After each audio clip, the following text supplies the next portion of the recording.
시청자 여러분 안녕하십니까? 설 연휴 수요일 아침 뉴스 퍼레이드 윤수영입니다. 연휴 마지막 날 귀경 행렬이 이어지고 있습니다.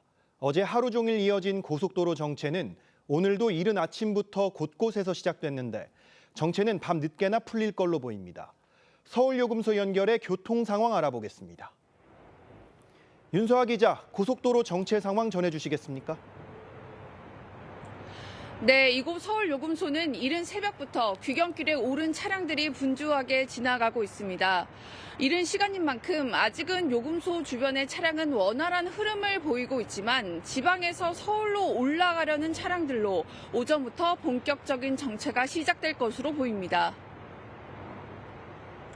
한국도로공사는 아침 7시에 시작한 귀경길 정체는 오후 3시에서 4시 사이 절정에 달할 것으로 전망했습니다. 주요 구간 교통 상황 보시면 어제 밤부터 가장 막혔던 경부고속도로 경기 안성분기점 인근은 지금도 서울 방향 차량이 가장 많은 모습입니다. 영동고속도로 여주 휴게소 부근입니다. 인천 방향은 차량이 많지만 반대쪽은 정체가 해소된 모습입니다. 서해안 고속도로 당진 분기점 부근입니다. 여전히 서울로 올라가는 차량들이 가다 서다를 반복하고 있습니다. 아침 6시 출발 기준 서울 요금소까지 오는데 걸리는 시간은 부산 4시간 50분, 광주 3시간 20분, 강릉 2시간 40분, 대전 1시간 40분이 예상됩니다. 오전은 어제보다 교통 흐름이 나을 것으로 보이는데 오늘 하루 485만 대가 고속도로로 몰리는 만큼 오후로 넘어갈수록 이동 시간은 길어지다 밤 늦게 정체가 해소될 전망입니다.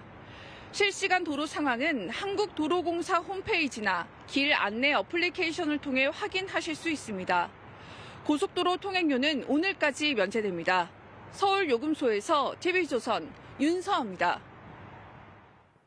설을 맞이해 시민들은 고궁이나 한옥마을을 찾아 떡국을 나눠 먹고 연을 날리는 등 세시 풍속을 즐기기도 했습니다.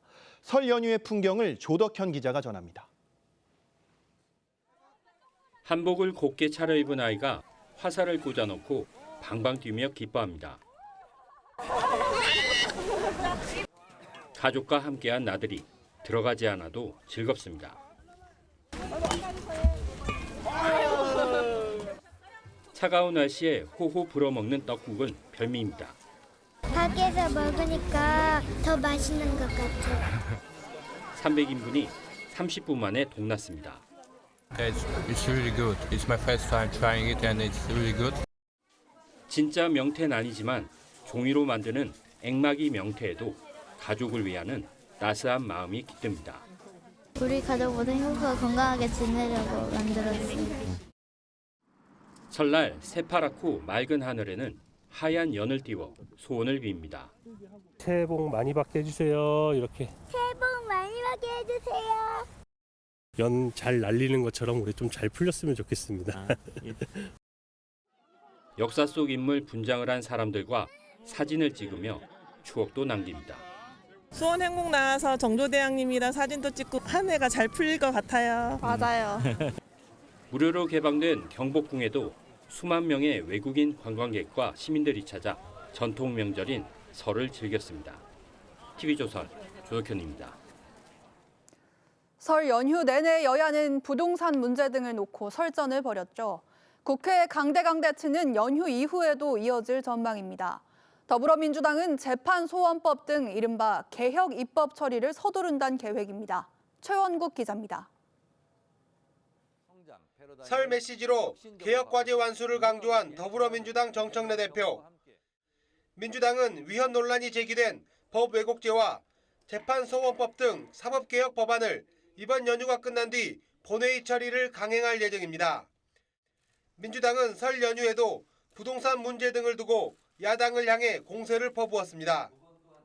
국민의힘 장동혁 대표를 향해선 이재명 대통령의 1주택을 걸고 넘어지고 있다며 제1야당 대표로서의 매너와 품격은 찾을 길이 없다고 비판했습니다.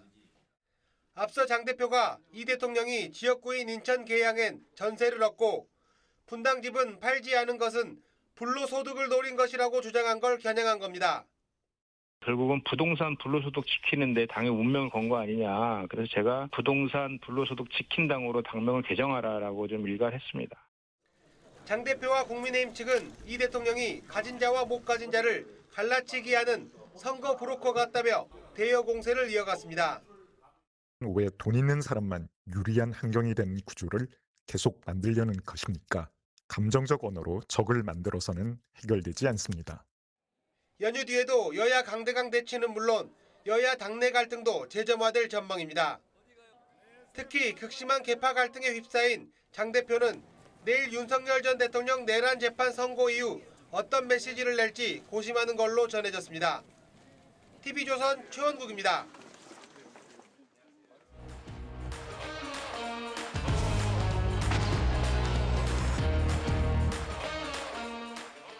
정치권 소식 짚어보는 아침의 맞수 시간입니다. 김진욱 더불어민주당 당대표 언론특보, 윤기찬 국민의힘 법률위 부위원장 나오셨습니다.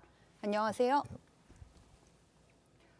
전해드린 대로 설 연휴 내내 여야는 부동산 문제를 놓고 공방을 이어가고 있는데요.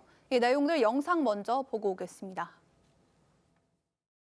대통령은 관세 문제에 대해서는 계속 회피하고 밤에 계속 부동산 가지고 SNS만 하고 있으니까 국민들께서 얼마나 답답하시겠습니까? 저한테 불만이 있으신지 또 뭐 이렇게 뭐 올리시고 뭐 이렇게 하는데 대통령을 시정잡배, 그 말장난이다 이렇게 치부까지 하더라고요. 대통령이 1주택으로 보유하고 있는 분당의 아파트를 이거는 사실 퇴임후 돌아갈 곳인데 계속 그거를 비판을 해요. 전혀 본질과 상관이 없는 내용인데 대통령을 끌어들여서 정쟁화시키는 것인데 이재명 대통령이 연일 SNS에 부동산 관련 메시지를 내는 거 두고 이 장동혁 대표는 관세 문제 회피하고 있다 지적을 했는데요. 관세 문제 해결이 어려우니까 부동산 이슈로 뭐 국면 전환을 하는 거 아니냐 이런 지적인 것 같은데 일리가 있다고 보셨어요? 저는 장동혁 대표님께서 저 말씀을 하신 취지를 잘 이해를 못하겠어요. 네. 지금 관세 문제를 대통령께서 회피한다라는 지적을 주시는데 이 문제가 한다고 해서 될 문제입니까? 그렇지 않습니다. 지금 이 관세 문제를 회피하고 있는 것은 오히려 국민의힘이다. 저는 이런 말씀을 드려야 될 것 같아요. 왜냐하면 지난 2월 9일 날 대미 투자 특별법을 처리하기 위한 특위가 국회에서 구성이 됐습니다. 그리고 그 특위의 위원장은 지금 국민의힘 의원님께서 맡고 계세요. 그런데 3월 9일까지 이 대미 투자 특별법을 처리하기로 했음에도 불구하고 지금까지 제대로 된 회의가 단 한 차례도 제대로 열리지 않았습니다. 네. 이 책임은 누구에게 있는 겁니까? 이 책임을 마치 지난 사법개혁 그 처리 법안들 때문에라고 말씀을 주시고 계시지만 그 문제와 이 문제를 연계해가지고 얘기하는 것 자체가 말이 되지 않는다. 지금 중요한 거는 우리의 관세 문제를 처리하기 위해서 대미투자특별법을 빠르게 처리하는 건데 이 부분에 대해서 국민의힘이 외면하면서 마치 이 문제가 대통령이 외면하고 있다 이런 식으로 말씀 주시는 거는 상당히 본질을 호도하는 것이다라는 말씀 드리고 싶고요. 어쨌든 지금 대통령께서 이 망국적인 부동산 투기와 관련된 부분을 반드시 잡겠다. 시장의 왜곡을 잡고 시장을 안정화시키겠다는 강력한 의지를 보이는데 장동혁 대표도 같이 좀 해주시면 좋겠다 이런 생각이 듭니다. 네. 네, 민주당은 장동혁 대표가 주택 6채를 보유한 다주택자라는 점을 겨냥하고 있습니다. 왜 6채나 보유하고 있는지 경위나 처분 계획을 밝혀야 한다고 주장을 하고 있는데 뭐 이렇게 주장하는 거에 대해 좀 어떻게 생각하십니까? 뭐 경위와 처분 계획 이런 것들은 이미 다 드러나 있는 부분이고요. 실제 그렇게 따지면 그 국회의원들이 그 본인 지역구에 소유하지 않은 그리고 서울 강남에 소유가 있는 것들에 대해서 똑같은 문제 제기를 해야 된다고 보고 제 이 부분이 이제 국회의원의 도덕적인 측면에서 문제 제기는 될 수 있어요. 그 부분은 장 대표가 국민적 평가를 받을 것이고 SNS를 통해서도 밝혔습니다. 경위에 대해서는. 근데 문제는 뭐냐면 대통령과 야당 대표의 논쟁이 이게 바람직하냐의 문제로 귀결됩니다. 그런데 대통령은 행정권을 갖고 있죠. 그리고 그 입법권도 사실상 갖고 있습니다. 그러면 본인이 세운 부동산 대책에 대해서 실행하면 될 일이에요. 자꾸만 그 SNS를 통해서 논쟁을 촉발시킬 필요가 없는 거예요. 그 야당 대표 때는 할 수 있는 일입니다. 야당 대표는 실제 권한이 없기 때문에 뭔가 제시하고 논쟁을 추구하고 해서 본인이 그 원하는 바를 끌고 가는 이게 야당 대표 때 어떤 그 태세라면 지금 대통령께서 하시는 일은 대통령은 본인이 갖고 있는 정책적 방향을 정책으로 그냥 발표하면 될 일이에요. 지난 6.27 대책처럼 근데 지금 그렇게 하고 있지 않은 거잖아요. 왜 그렇게 하실까? 그래서 아까 관세 문제도 나온 겁니다. 관세 문제 제가 말씀드리면 25%로 상향해서 관보 개제하겠다고 미국 측이 얘기하고 있는데 우리 지금 뭐 하고 있습니까? 이게 대미투자법 특별법 통과 안 돼서 될 일은 아니잖아요. 그다음에 대미투자특별법 같은 경우에는 그 이전에 민주당은 왜 그거 통과 안 시켰어요? 그러니까 이런 식으로 책임 공부할 게 아니고 대통령은 왜 미국이 그런지에 대해서 원인을 분명히 국민께 앞에 소상히 드러내달라. 이거 안 하고 계시잖아요. 개별적으로 각 장관이나 아니면 뭐 실장 이런 분들이 개별적으로 말만 할 뿐이지. 그다음에 부동산 정책 예를 들어볼게요. 부동산 정책도 마찬가지입니다. 지금 장동혁 대표가 6채인지 4채인지 5채인지 갖고 있기 때문에 그것만 문제 제기하려고 하신 건 아니잖아요. 그러면 대통령께서 다주택자에 문제가 있다 하기 이전에 6.27 대책 이런 거 하지 말으셨어야죠. 다주택자가 부동산 투기의 원인이고 집값 상승의 원인이라면 청년 층이 마지막 탈 수 있는 대출 조이지 말았어야죠. 그다음에 규제 지역 확대하지 말았어야죠. 왜 그거 하십니까? 애당초에 다주택자 저렇게 세금 문제 의논하고 SNS로 논쟁하시면 될 일이지. 그러니까 앞뒤가 안 맞는다는 말이에요. 네, 국민의힘 설명을 보면 이 장동혁 대표가 보유한 6채, 뭐 이 지역구의 한 채, 서울의 실거주 한 채, 뭐 이렇게 다 합쳐도 8억 6천만 원 상당이다. 뭐 이렇게 설명인데 그런데 이제 이재명 대통령은 지역구에도 집이 없었고 분당 아파트만 한 채 가지고 있으면서 재건축되면은 시세 차익이 50억에 이를 거다. 이렇게 전망을 하고 있는데 이 부분은 어떻게 보셨어요? 국민의힘이 과도하게 대통령을 공격하고 있다고 봅니다. 지금 이 한 채의 가격이 얼마냐, 그래서 6채의 가격을 다 더한 것보다도 못하다. 이런 식의 단순한 비교를 통해서 도대체 국민의힘이 주장하고자 하는 바가 무엇인지 잘 모르겠다라는 말씀을 드리고요. 국민의힘이 야당으로서 이재명 대통령의 부동산 정책 비판할 수 있습니다. 그런데 그 비판도 정도가 있어야 되는 거 아니냐 이런 말씀을 좀 드려야 될 것이고요. 지금 대통령께서 장동혁 대표에게 물어본 것은 다주택자에 대한 양도세 중과 유예 부분을 종료하겠다라고 지금 정부가 발표하고 난 이후에 지금 국민의힘에서 오히려 다주택자들에 대해 뭔가 혜택을 더 주지는 못할 망정 왜 기존에 있는 혜택을 없애느냐라는 부분에 대한 문제 제기를 하고 있기 때문에 그렇다면 지금 국민의힘이 갖고 있는 다주택자들에 대한 혜택에 대해서 지금 어떤 입장을 갖고 있느냐라는 것을 SNS를 통해서 물어보신 거예요. 네. 그 부분에 대해서 답변을 하시면 될 일인데 그 답변을 안 하시고 뭐 불효자는 웁니다라고 하시면서 SNS에 감성적인 저런 사진들을 올리시면서 글을 올리셨기 때문에 이것은 문제의 본질에 대한 답변이 아니다라는 말씀을 드리고 있는 것이지 지금 주택이 6채 나름의 또 이유가 있지 않겠습니까? 그러나 그 부분에 대해서 그런 이유들을 국민들께서 충분하게 납득하실 있는지 또는 본인들의 그런 다주택을 방어하기 위해서 지금 그 이재명 정부의 어떤 이 부동산 정책에 대해서 비판을 하고 있는 것인지 이런 부분들에 대해서 좀 명확하게 입장을 좀 밝혀달라 이런 말씀 드리는 겁니다. 그 입장이라는 것이 저희가 대통령의 그 똘똘한 한 채 분당에 있는 이거를 처음부터 공격한 게 아니에요. 대통령께서 그랬잖아요. 여러 가지 말씀하시다가 비거주 똘똘한 한 채 이것도 이익이 될 것도 아니다라고 압박성 발언하셨잖아요. 그러면 당신께서는 왜 이전에 국회의원 할 때 그 비거주 그 전세로 사셨잖아요. 계양구에.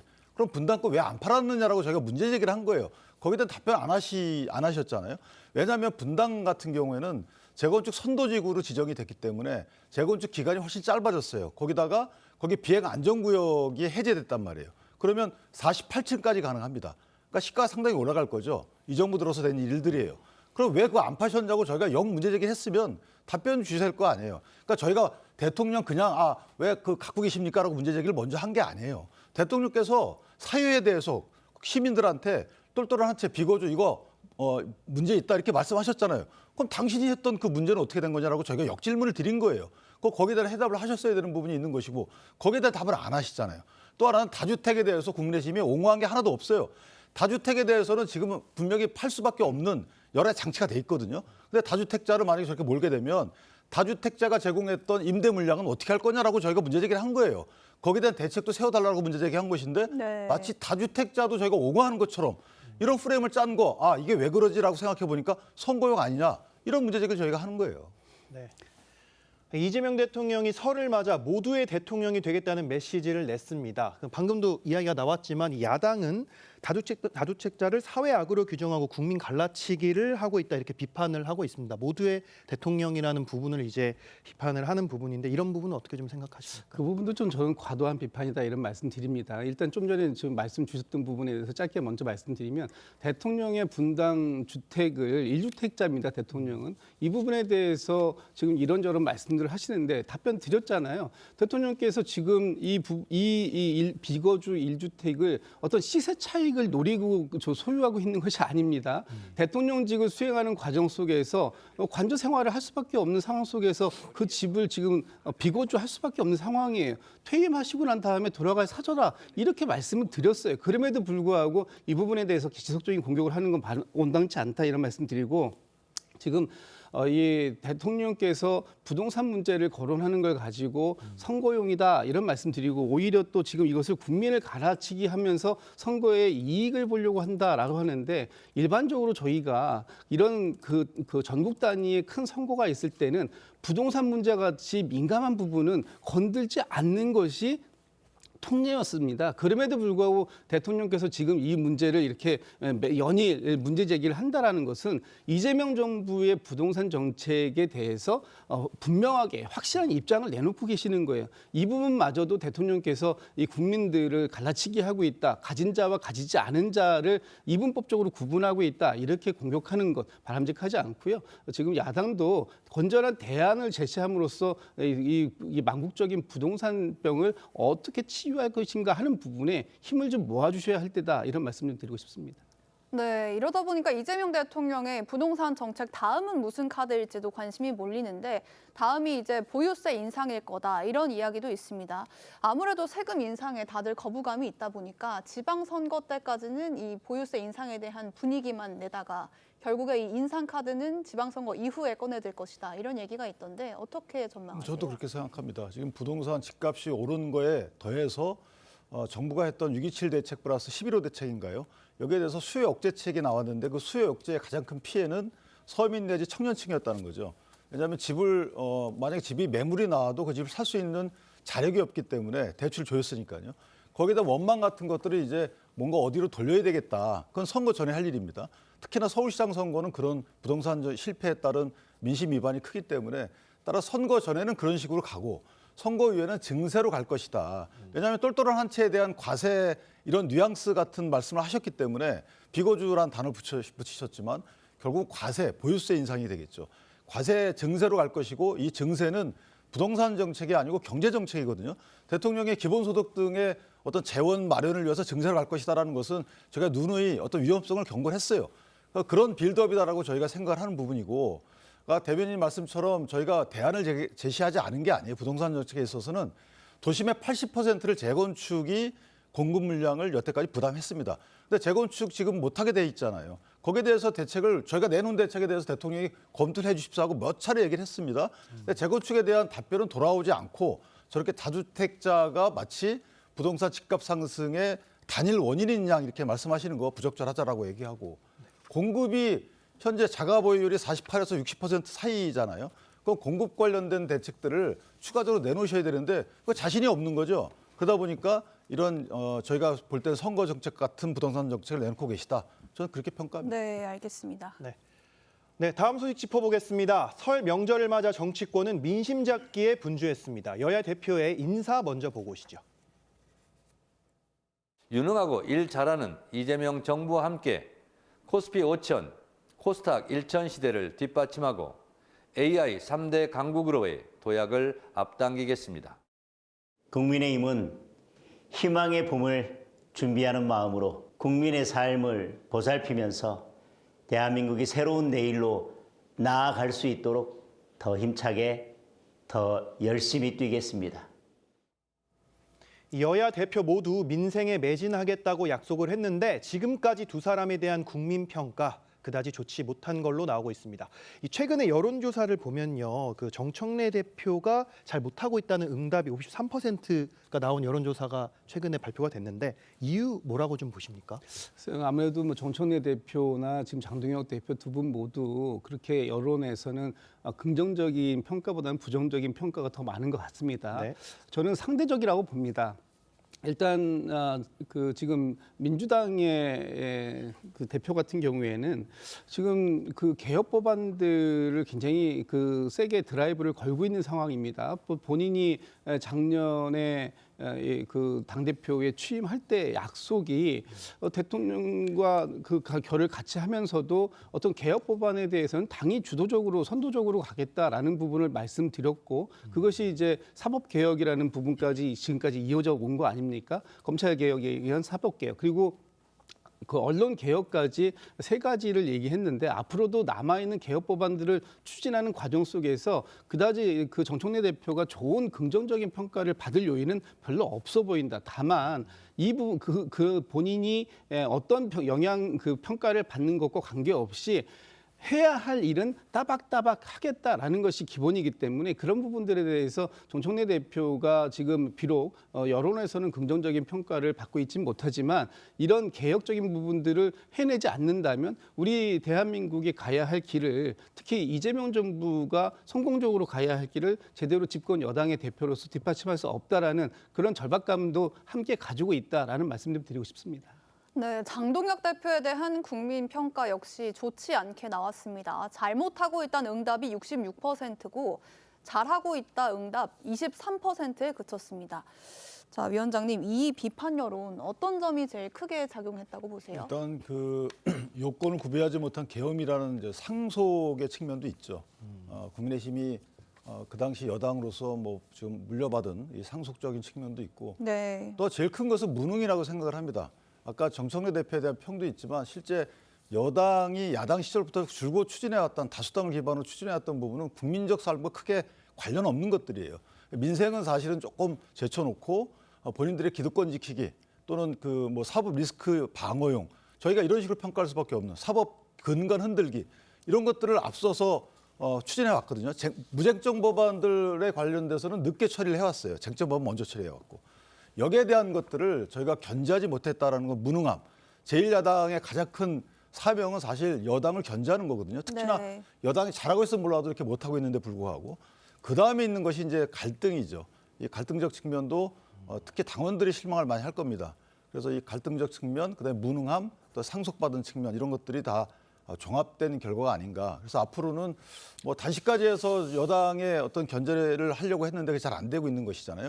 가장 중요한 것은 여론을 얻어서 그 여론을 기반으로 해서 야당의 역할을 해나가야 되는 것이다. 이렇게 평가를 합니다. 네. 결국 이 100일 정도 남은 지방선거에 두 사람의 명운이 달렸다, 이런 전망까지 나오는 상황입니다.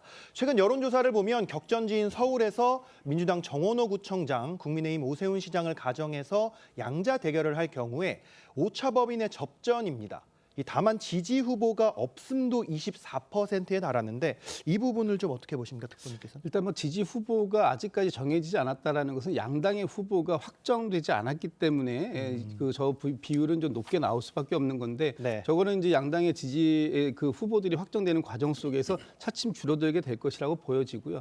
이 여론조사가 의미하는 가장 중요한 건 4선의 현직 시장인 오세훈 시장과 지금 3선의 성동구청장을 역임하신 정원호 구청장이 박빙의 승부를 펼치고 있다는 것입니다. 이 얘기는 지금 국민의힘이 제대로 오세훈 시장의 어떤 그 인지도, 현직을 뒷받침하지 못하고 있다라는 측면들이 강하게 보이는 것이고, 이런 부분들이 이번 이제 100일 정도 남은 지방선거까지 계속해서 이어진다면 오세훈 시장의 위기감은 상당히 더 상대적으로 커질 수밖에 없는 상황에 있다는 것이고요. 정원호 구청장 같은 경우에는 뭐 지금 국민의힘에서는 대통령의 픽이기 때문에 일시적으로 지지세가 좀 올라간 거다라고 이제 좀 뭐 비판적으로 말씀을 주시는 부분도 있습니다만, 네. 저는 그렇게 생각되지가 않아요. 오히려 3선의 그 현역 구청장을 역임하면서 나름의 성과를 충분히 어필할 수 있는 그런 부분들을 대통령께서 뭐 단초는 제공했을지 몰라도 본인 스스로 그런 부분들에 대한 그 입증을 해내고 있다는 측면이 있고, 지금 이 SBS의 여론조사는 상당히 박빙의 승부로 이제 되고 있는데, 다른 여러 가지의 조사들을 보면 정원호 청장의 경쟁력도 상당히 보여지고 있다. 저희 민주당에서 지금 정원호 청장뿐만 아니라 여러 명의 현역 의원들께서 지금 출마를 선언하고 같이 경선 과정에 이제 돌입하게 되실 텐데 보다 더 경쟁력 있는 후보가 만들어진다면 이번 6.3 지방선거에서 서울시장에 대해서 민주당이 상당히 승기를 잡을 수 있는 가능성 크게 열릴 수 있다라고 보고 있습니다. 네, 민주당에서는 정원호 구청장을 포함해서 서울시장 후보 벌써 6파전입니다. 그런데 국민의힘에서는 오세훈 시장을 포함해서 아직까지 공식 출마 선언을 한 인사가 없는데요. 이 이유는 뭐라고 보십니까? 그러니까 현역 시장이 국민의 힘이기 때문에 그렇죠. 현역 시장이 있는 상황이라면 도전자들이 도전을 선언하는 것이 만만치는 않아요. 네. 또 하나는 지금 뭐 여론조사에는 엎치락뒤치락 하고 있지만 실제 다른 그 민주당 국회의원들 같은 경우에는 아예 적수가 되지 않는 상황으로 좀 인식되고 있는 거잖아요. 민주당 내에서는. 그렇다면 정원호 구청장이 실제 적수가 될 것인지에 대해서는 이게 언더독 효과를 미리 보고 있다, 저 그렇게 보고 네. 또 하나는 정책 대결이나 정책적 측면 행정가를 뽑는 거기 때문에 국민들은 이제 행정가에 점수를 더 주고 있는 것 같습니다. 그렇다면 행정가적 업적과 앞으로의 기대 이런 측면에서 보면 부동산의 약점을 갖고 있는 민주당 후보의 이런 리스크를 정원호 구청장이 안고 뛰어야 된다는 거. 아직까지는 민주당의 리스크를 정원호 구청장이 안고 있질 않아요. 참신함과 행정가로서의 어떤 면모 이런 거, 차별성 이런 것들만 지금 반영이 돼 있는데 앞으로 민주당 후보가 되는 순간 그간의 박원순 시장 때부터 있었던 부동산 리스크가 정원호 구청장의 마이너스 요인 될 가능성이 크다. 전 재밌는 게임이 될 것 같다 이렇게 생각합니다. 네, 역시 최대 승부처 중 하나로 꼽히는 경기도에서도 국민의힘이 인물난을 겪고 있는 상황입니다. 이 중도 확장성으로 거론이 되던 유승민 전 의원도 불출마하겠다고 했는데 그러면 누가 좀 나설 수 있을까요? 뭐 사실은 개인적으로 유승민 전 의원께서 좀 노력해 줬으면 어땠을까라는 생각을 하고 있는데 네. 아직까지는 구체적으로 그 후보의 면면이 드러나고 있지 않은 상황이라 좀 더 지켜보시면 유승민 전 의원도 완전히 드랍한 거라고 저는 생각하지 않습니다. 네. 어떤 지도부의 기조 변화를 촉구하는 이런 발언일 수도 있고 하기 때문에 좀 지켜보시면 어쨌든 대진표는 그렇게 그 완사이드한 대진표가 되지는 않을 것이다 이렇게 저는 기대하고 있습니다. 네. 여야 1대1 구도로 치러질 경우를 가장한 여론조사 결과를 보면 범여권 후보가 49% 그리고 범야권 후보가 26%로 오차범위 밖 격차가 나고 있습니다. 대표님, 이러면 사실 민주당 당내 경선이 굉장히 치열해질 것 같거든요. 좀 어떻게 전망을 하십니까? 그렇습니다. 지금 뭐 국민의힘에서 방금 전에 말씀 주셨던 유승민 전 의원 같은 경우에 불출마하겠다라고 이제 의지를 밝히신 바가 있기 때문에 사실 국민의힘의 그 어떤 조사 대상이 될 만한 후보군이 없기 때문에 지금 이렇게 범여권, 범야권 후보에 대한 지지로 이렇게 조사된 게 아니겠습니까? 그렇다면 지금 민주당의 후보들만 가지고도 충분히 승산이 있다라고 보여지는데 민주당에서 지금 이 경기도 같은 경우에도 한 5분 정도가 경합에 지금 뛰어드신 걸로 알고 있습니다. 네. 현직의 김동연 지사하고 추미애 의원, 뭐 김병주 의원, 뭐 또 그 한준호 의원 뭐 이런 등등의 분들이 지금 활동을 하고 계시는데 이분들이 각기 다 장점들이 있으신 분들이에요. 그렇기 때문에 이분들 사이에서 보다 경쟁력 있고 그리고 앞으로 경기도가 더 발전될 가능성을 크게 제시하는 그런 분들의 그 분들로 후보들을 잘 선출해낼 것이다라고 보여지고요. 서울에뿐만 아니라 경기도는 저희가 이제 수성하는 입장이기 때문에 네. 잘 지켜낼 수 있도록 더 좋은 후보들을 만드는 데 노력하겠다 이런 말씀드립니다. 네, 두 분 말씀은 여기까지 듣겠습니다. 감사합니다. 감사합니다. 연휴가 끝나고 내일은 윤석열 전 대통령의 내란 우두머리 재판 1심 선고가 나옵니다. 앞서 특검팀은 법정 최고형인 사형을 구형했는데 윤 전 대통령이 출석하지 않아도 선거가 이뤄질 전망입니다. 조윤정 기자가 보도합니다. 내일 오후 3시 서울중앙지법 형사대법정에서 윤석열 전 대통령의 내란 우두머리 사건 1심 선고가 나옵니다. 앞서 내란 특검은 윤 전 대통령에게 사형을 구형했습니다. 전두환 노태우 세력에 의한 단죄보다 더 엄정하게 단죄함으로써 대한민국이 형사사법 시스템을 통해 스스로 헌정 질서를 수호할 수 있음을 보여주어야 할 것입니다. 이번 선고의 쟁점 중 하나는 공수처의 내란 수사권입니다. 윤 전 대통령 측은 내란 수사권이 없는 공수처가 위법하게 기소했다며 공소 기각을 주장해왔습니다. 또 대통령 권한으로 경고성 계엄을 했기 때문에 죄가 되지 않는다고 했습니다. 하지만 앞서 한덕수 전 총리와 이상민 전 행안부 장관 재판에선 12.3 비상계엄이 국헌 문란을 목적으로 폭동을 일으킨 내란이란 판단이 나왔습니다. 헌법과 법률의 기능을 소멸시키려는 목적, 즉 국헌을 문란하게 할 목적으로 발령한 것이고 형사소송법상 선고 당일 피고인은 반드시 출석해야 하는데 정당한 사유 없이 출석을 거부하면 피고인 없이도 선고가 가능합니다. 윤 전 대통령 측은 10일 불출석할 일은 없다고 밝혔습니다. 김용현 전 국방장관 등 군경 수뇌부 7명도 함께 선고를 받습니다. 30년 만에 이뤄지는 전직 대통령의 내란 재판은 실시간으로 생중계될 예정입니다. TV조선 조윤정입니다. 정부가 고령자들에게 면허 반납을 권하고 있지만 반납률은 6년째 2%에 불과한 상황입니다. 면허를 반납하면 지원금이 나오지만 액수가 지자체마다 다른 데다 너무 적어서 실효성이 떨어진다는 지적이 나옵니다. 이나영 기자가 취재했습니다. 충남 청양군에 사는 75살 엄용복 씨는 지난해 12월 50년 넘게 잡았던 운전대를 내려놨습니다. 면허 반납으로 받을 지원금은 10만 원짜리 지역 상품권이 전부지만 이마저도 아직 받지 못했습니다. 아직 못 받았어. 예산 부족, 예산 때문에 그렇게 알고 있다고 직원이 얘기를 하더라. 쥐꼬리 지원금에 대중교통도 불편하다 보니 어르신들은 면허 반납을 꺼립니다. 저 운전면허증을 발급할 생각이 있는 사람 있어요? 없습니다. 10만 원씩을 주는데 그 적다고 생각 안 해요? 적다고 생각하는 사람 없습니다. 강원도 횡성의 78살 김병만 씨도 면허 반납을 고민하고 있지만 지원금 30만 원에 결정을 미루고 있습니다. 택시를 물고 타더라도 업내까지 6만 원이야. 병원 간다 치면은 한 달에 12만 원이야. 30만 원 가지고 뭐 할 거야? 대도시의 경우에도 서울은 20만 원 상당 교통카드, 인천과 부산은 10만 원가량 지역화폐로 제각각입니다. 65세 이상 운전자의 면허 자진 반납 비율도 6년째 2%대에 머물러 있습니다.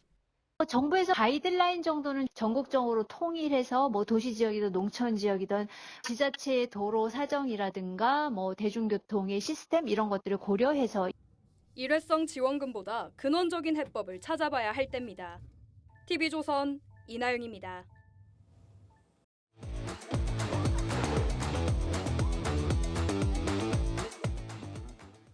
화제가 된 사건 사고 소식 짚어보는 아침의 이슈 시간입니다. 강전의 변호사 우동형 변호사와 함께 이야기 나눠보겠습니다. 안녕하세요. 안녕하세요.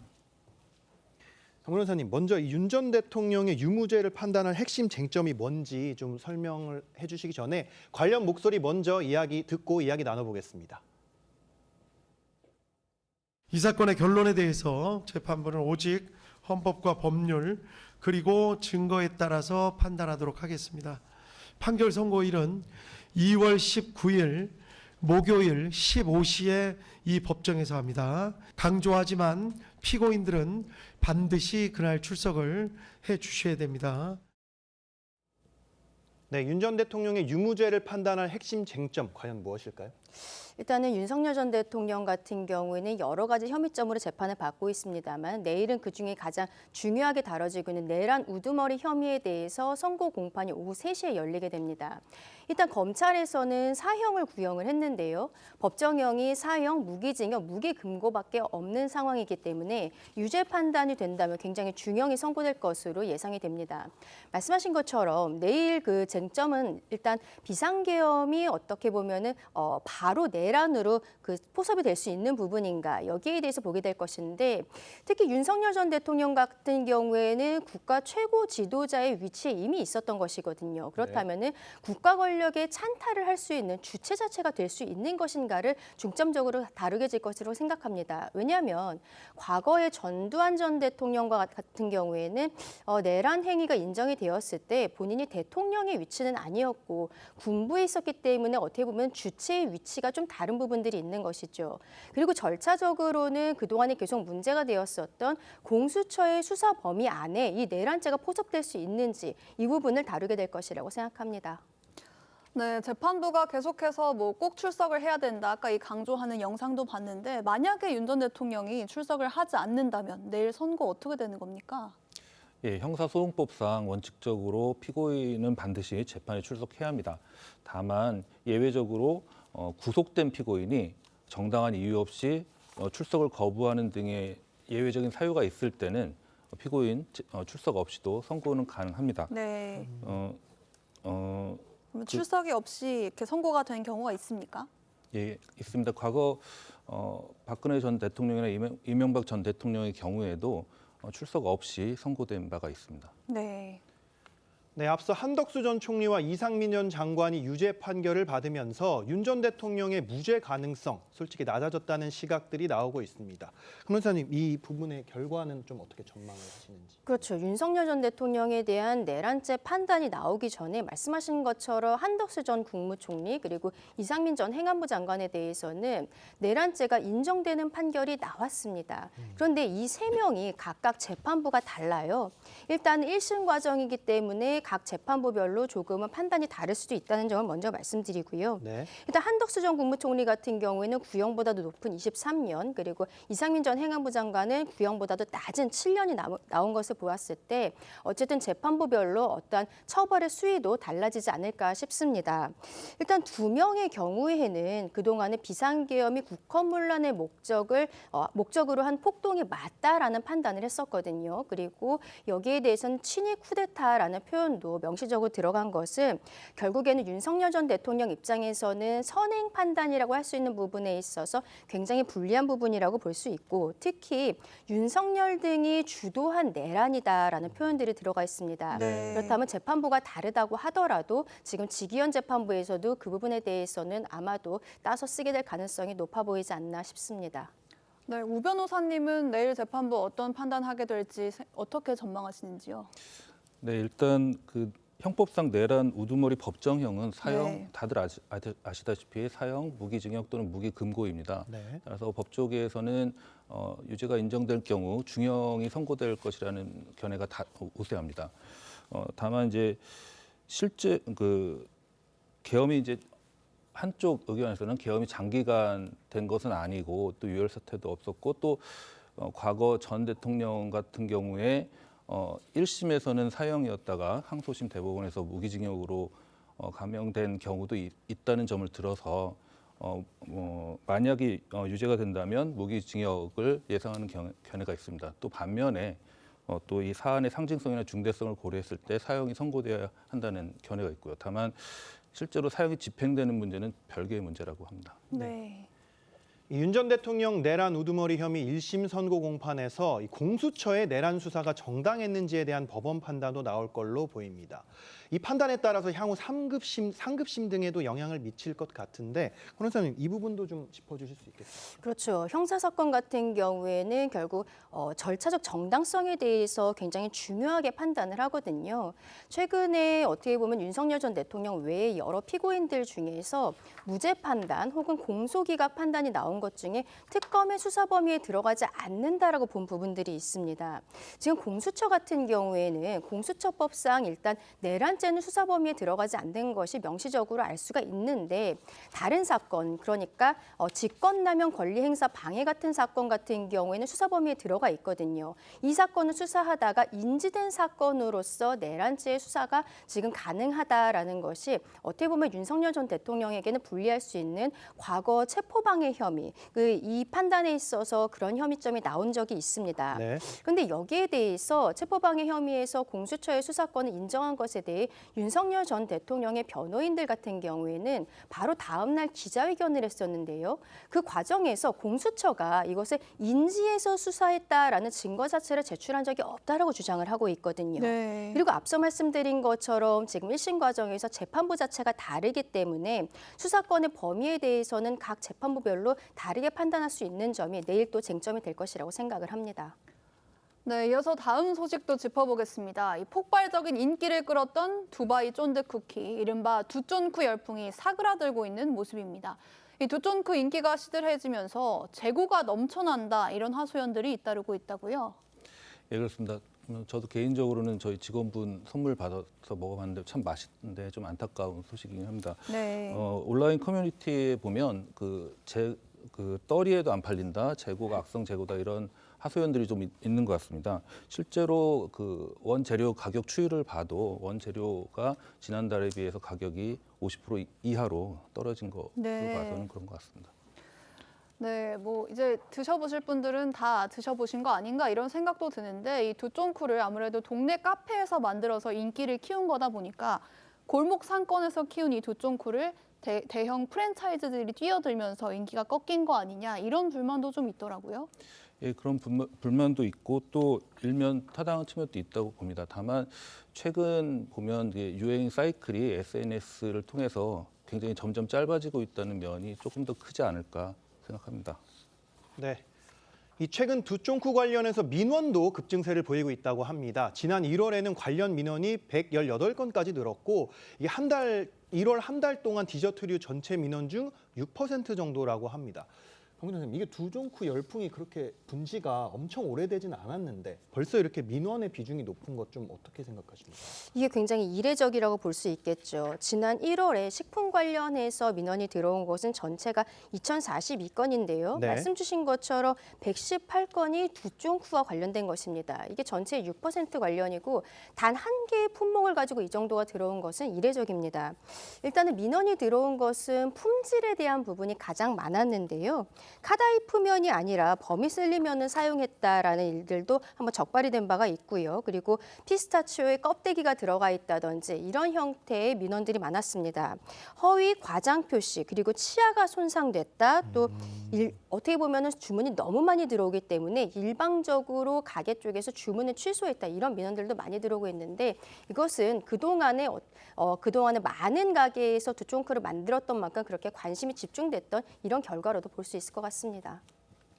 네, 강전혜 변호사님, 만약에 네. 이 카다이프 면 같은 경우에는 사실 이 카다이프 면을 먹으려고 두쫑쿠를 먹는 건데 소면을 허위로 사용을 했다면은 어떤 좀 처벌을 받을 수 있습니까? 이게 아까 말씀드린 허위, 과장 광고에서 허위 광고가 될 수 네. 있겠죠. 만약에 섞어서 썼다면은 과장 광고라고 볼 수 있겠고, 그리고 카다이프가 아닌 버미셀리면만 썼다면은 허위 광고가 될 수 있기 때문에 여기에 대해서는 과태료 처분이라든지 이런 것들이 나올 수가 있습니다. 그런데 문제는 우리가 지금 두쫑쿠 열풍이 잦아들고 있다라고 이야기를 하는 것이 품질에 관한 민원이 가장 많았다라고 말씀드린 것처럼 이렇게 속여서 파는 사람들이 늘어날수록 어떻게 보면 소비자들은 외면할 수밖에 없는 것이거든요. 그 부분을 지적해야 된다고 생각합니다.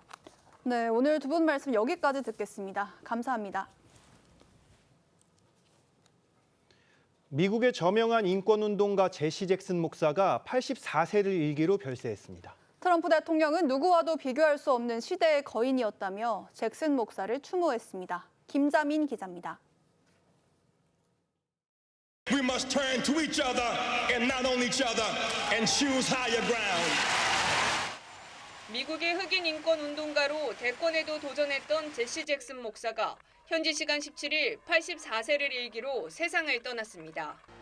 잭슨 목사는 2017년 파킨슨병 진단을 받고 10년 가까이 투병해 왔습니다. 잭슨 목사는 멘토였던 마틴 루서 킹 목사가 주도한 1960년대 격동적인 민권운동 시절부터 흑인과 소외 계층의 권익 향상에 앞장서 왔습니다. We need not ease back into the uncivilized era of fighting to be a superior race because there is but one race, the human race. 탁월한 연설로 사회적 불평등 해소에 앞장섰고 시리아, 쿠바 등 해외 분쟁지에 억류된 이들의 석방을 끌어내는데 결정적인 역할을 했습니다. 2020년 흑인 생명은 소중하다 시위를 촉발한 조지 플로이드 사망 사건 때는 경찰의 가혹 행위를 강력히 규탄하기도 했습니다. Jesse Jackson changed the civil rights movement. He was a consequential and transformative figure. 트럼프 미국 대통령은 잭슨 목사를 시대의 거인으로 칭하며 추모했습니다. TV조선 김자민입니다. 미국과 이란이 현지 시간 17일 스위스 제네바에서 핵 협상을 열고 최종 합의 토대가 될 기본 원칙의 전반적 합의를 이뤘습니다. 이란은 협상이 이전보다 건설적이었다고 평가했고 미국은 논의할 세부 사항이 여전히 많다고 전했습니다. 양측의 군사 긴장이 높아진 가운데 추가 협상 일정은 아직 정해지지 않았습니다. 온라인에 화제가 되고 있는 영상을 살펴보는 아침의 이 장면입니다. 9,000m 상공에서 승객들 사이 난투극이 벌어져 비행기가 목적지에 가지 못하고 비상 착륙하는 사태가 벌어졌습니다. 이 모습 영상으로 고스란히 담겼는데요. 함께 보실까요? 고성과 삿대질이 오가는 기내복도. 잠시 뒤 검은 옷을 입은 남성이 삿대질을 한 남성에게 달려듭니다. 다른 승객들이 말려보지만 뒤로 밀렸던 남성도 다시 일어나 주먹질을 날립니다. 지난 12일 튀르키예를 출발해 영국으로 향하던 여객기 안에서 촬영된 영상인데요. 두 남성이 서로 발길질을 하고 목까지 조르며 결국 비행기는 벨기에 브뤼셀에 비상 착륙했습니다. 외신 보도에 따르면 술에 취한 남성이 인종차별을 발언을 해 시작된 말싸움이 몸싸움으로까지 번졌다고 하는데요. 항공사는 두 남성에게 영원히 탑승 금지 처분을 내렸다고 하네요. 다음 영상도 보시죠. 토주박을 든 로봇들이 비틀비틀 취권을 선보입니다. 같은 박자로 쌍절곤을 휘두르고 잠시 뒤 돌려차기를 하며 공중 돌기도 보여줍니다. 중국이 해마다 설 전날 방영하는 국민 TV쇼 춘안에서 선보인 생방송 AI 로봇 공연입니다. 지난해 전 세계에 출시된 인간형 로봇의 90%가 중국산이었다고 하는데 갈수록 정교해지는 중국산 로봇들, 다음에는 어떤 모습을 보여줄지 무섭기도 합니다. 아침에 이 장면이었습니다. 어느덧 설 연휴 마지막 날인데요. 날씨로 인한 큰 불편은 없겠습니다. 오늘도 맑은 날씨가 이어지겠고 서울의 낮 최고 기온 6도로 온화하겠습니다. 다만 새벽부터 수도권을 시작으로 국외 미세먼지가 유입되면서 서쪽 지역은 오전까지 미세먼지 농도 나쁨 단계가 예상됩니다. 오늘 오전부터 낮 사이 울릉도 독도는 비가 조금 내리겠고요. 영남권을 중심으로 대기가 점차 건조해지겠습니다. 전국 대부분 지역에 바람도 강하게 불어 산불 등 화재 사고 각별히 주의하셔야겠습니다. 오늘 한낮 기온 서울 6도, 광주 9도, 부산 13도로 포근하겠습니다. 당분간 대체로 맑겠고요. 기온은 계속 오르면서 토요일 서울의 낮 최고 기온 16도를 보이겠습니다. 일요일에는 중서부 지역에 비가 내릴 전망입니다. 오늘의 날씨 정희지입니다. 이상으로 수요일 뉴스 퍼레이드 마칩니다. 저희는 내일 아침 7시 24분에 뵙겠습니다. 고맙습니다.